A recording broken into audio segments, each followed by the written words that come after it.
it all in higher tax. The companies that, I mean, it's the same story over and over again. The companies, the big ones, especially, I mean, you know, Goldman Sachs, I mean, America, I mean, let's not forget who these weasels are.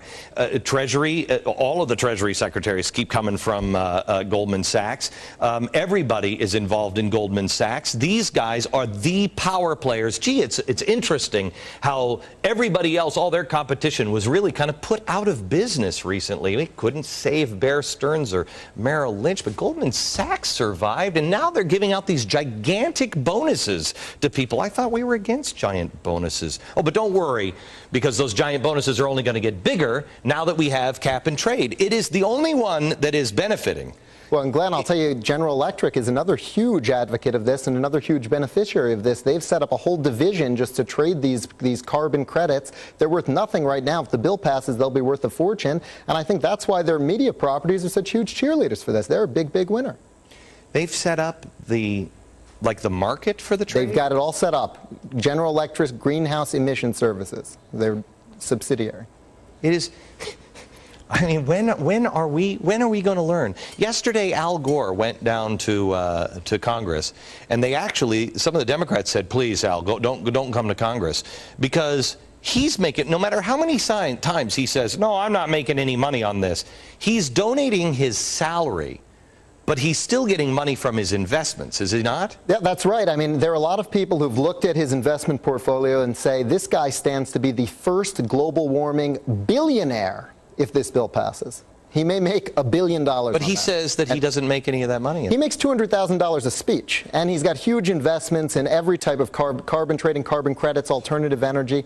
Of course, he doesn't care if the $30,000 a year he already has in home electric and home natural gas bills double to $60,000. He'll give one speech tomorrow and make $200,000. And he also has all these investments, all these rent seekers that are basically worthless investments that become hugely valuable if this passes. I got to tell you, America, it is out of control. Please, if you haven't called, do we have the number down at the bottom of the screen?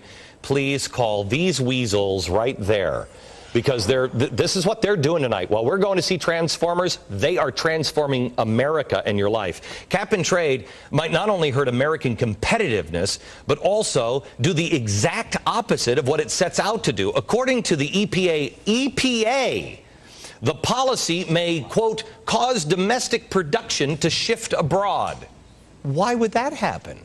When those companies take their businesses overseas, they're going to wind up in countries, most likely, without cap and trade rules because they can make their products cheaper there. That will actually increase greenhouse emissions.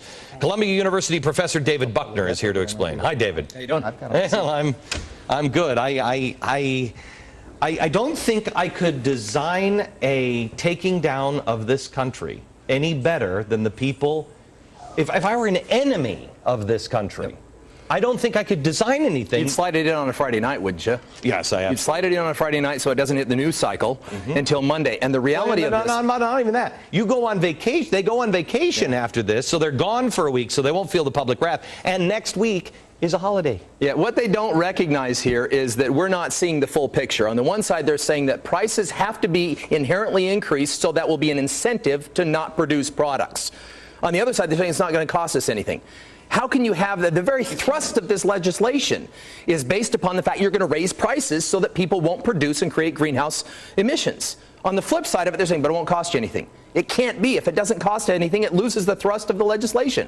And so the arguments on both sides are intellectually and economically dishonest. So I have to tell you, it's not an environmental plan. It can't be. We don't even know whether it can ever resolve that. And not only that, for America to say we can solve the global changes. Well, so the president said that we have to act first, that China and India, we can't go to, Copenhagen in December, and we can't convince them to do it. Why? So we're going to take the cost on us, is what he's saying, and everybody will follow. They won't. Here's what they'll do. You saw when our labor costs went up. We increased minimum wage. Labor unions exercised their right to petition for greater salaries, and they got them. What happened? Labor left America. It went to China and India. India and China aren't raising their labor costs. They're not running around going, you're right, we need to give more money to our people. They're going to take the markets. There is no way in which the increasing costs in America will ever remain, will keep us productive and keep us competitive. It will shift our production overseas. This is an exportation of labor. If I look at this, I mean, I just heard the governor of Virginia talk about this, and he said, well, we have to get this passed as a nation, but we could never pass it just as a state because that would hurt us competitively and we'd lose business here. I mean, how does it work for the federal? How does it work nationwide if it doesn't? Because it's going to be, well, it's actually saying for these states that it wouldn't work independently, we're going to shift. It's a redistribution. So the ones that get hurt, we're going to even it out across the country. David, how long does it take? I mean, you know, I mean, I don't know if you're as pessimistic as I am. I mean, I think we are witnessing the destruction of our country. I really do. I don't know if it's in 2 months, 2 years, 20 years, but we are seeing unsustainable ideas happen here. We're seeing the cannibalization of capitalism. I agree with that. We are seeing policies in 5 months that have cannibalized 5 corporations and brought them underneath the umbrella of one government, which I never would have imagined in a capitalist environment in America we would see. We're seeing even these environmental bills with no science and no way to pay for them fully validated. There is not economic honesty in the dialogue. That's what concerns me. And it's not just about politics. It is the economics of it. Tell me how you're going to raise the cost of something such that people will be dissuaded from producing and not cost anything on the other side. The thrust of the argument is the increase in cost. So, David, I had people call the radio show today, and this language really scares me, quite honestly. People are saying, Glenn, how is this not treason? I don't know how to answer that other than treason is a whole different thing. It's very specific in the Constitution, et cetera, et cetera. But you're either a moron or you're just so greedy for power or whatever. These people are destroying capitalism. How do you turn this around? As a lawyer, I could make the case that they believe that the unified purpose of which a Politburo or committee makes decisions under the planned argument that you just heard is better than individuals having to decide for themselves. Which is that goes against our republic. Goes against everything that the founders established. It goes against everything that we have created. I get that.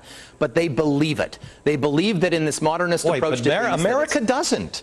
Agreed. America, you are not red. I'm sorry, you're not red. You might be green, but you aren't red. We're not all socialists. David, thank you very much. Okay, Chris.